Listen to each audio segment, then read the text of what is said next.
Imagine Vlad the Impaler, a figure shrouded in the shadows of history standing before an unseen audience. His demeanor is cold, his gaze piercing, reflecting the steely resolve of a ruler who embraced cruelty as a tool of power.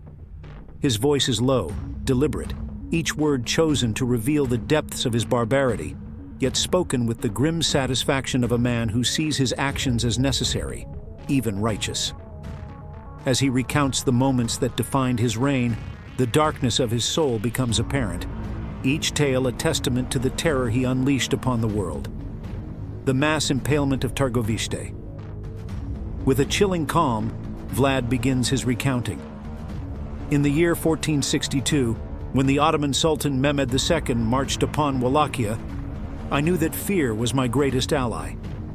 The Sultan expected a battle, but I offered him a forest of the damned, a landscape of rotting corpses impaled upon stakes as far as the eye could see. 20,000 men, women, and children, left to die slowly, their agony a testament to my resolve. The stench of death was so overwhelming that even the invincible Sultan turned back, unwilling to face a ruler who wielded terror as his weapon. The impalement of the Saxon merchants. His voice tightens, his hatred for treachery evident in every word. The Saxons of Transylvania, traitors and thieves, thought to undermine my rule with their schemes and betrayals. I invited them to my court under the guise of negotiation, but they were met not with diplomacy, but with the wrath of a prince betrayed. Hundreds were impaled, their bodies left to wither in the sun. I made sure their screams echoed through the mountains, a warning to all who would dare to challenge my authority.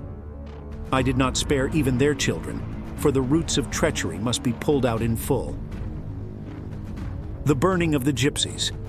A flicker of malevolent pride crosses his face as he speaks of his twisted sense of justice. I had no tolerance for the lawless, the thieves and vagabonds who wandered my lands without purpose or loyalty. The gypsies, a people without home or allegiance, were a blight upon Wallachia. I gathered them, all those who had defied my laws, and herded them into a great hall. There, I set fire to the building, and I watched as the flames consumed them, their cries drowned by the crackling of the fire. In their ashes I found the order I sought, a land cleansed of those who would defy me. The feast of the impaled boyars. He recounts this moment with a cold satisfaction, a display of power over those who had wronged him. The boyars, the noblemen of Wallachia, were a treacherous lot, complicit in the murder of my father and brother. On Easter Day, I invited them to a grand feast. They came, dressed in their finest, believing in the facade of reconciliation.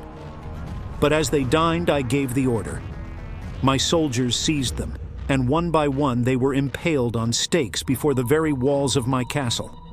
I feasted while they died, their agony the true banquet, a spectacle to solidify my reign. The impalement of the Ottoman envoys.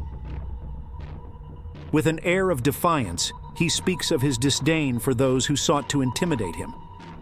When the envoys of the Sultan came to demand my submission, they refused to remove their turbans in my presence, claiming it was their custom.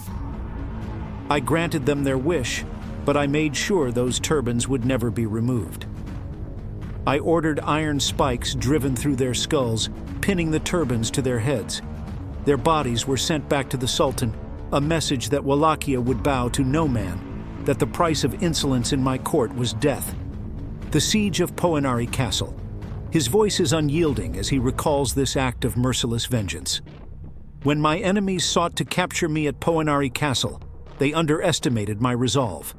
I sent word to the peasants in the surrounding villages, demanding they aid me in rebuilding the castle's defenses. Those who refused, who faltered in their duty, were impaled upon the very walls they failed to fortify.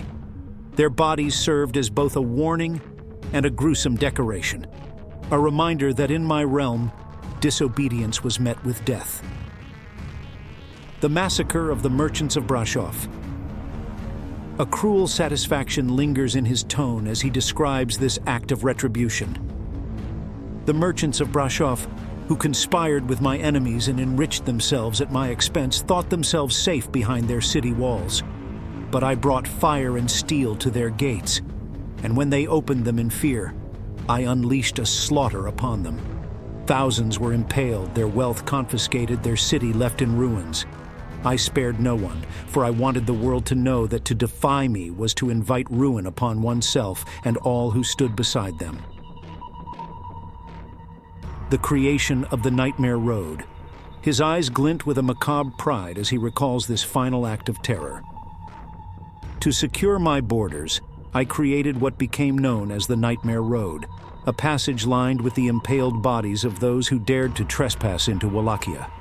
It was a grim spectacle, hundreds of corpses in varying states of decay, a corridor of death that no sane man would dare to traverse. It was not merely a deterrent, but a statement that I, Vlad Dracula, ruled through fear, and that my wrath was inescapable and absolute. As Vlad's recounting comes to a close, a heavy silence falls. His words, spoken without remorse, reveal a man who embraced cruelty as both a weapon and a symbol of power. In his mind, these acts were not merely displays of barbarity, but necessary demonstrations of the ruthless authority that defined his reign, a reign that would be remembered for its unparalleled brutality and the chilling legacy it left behind.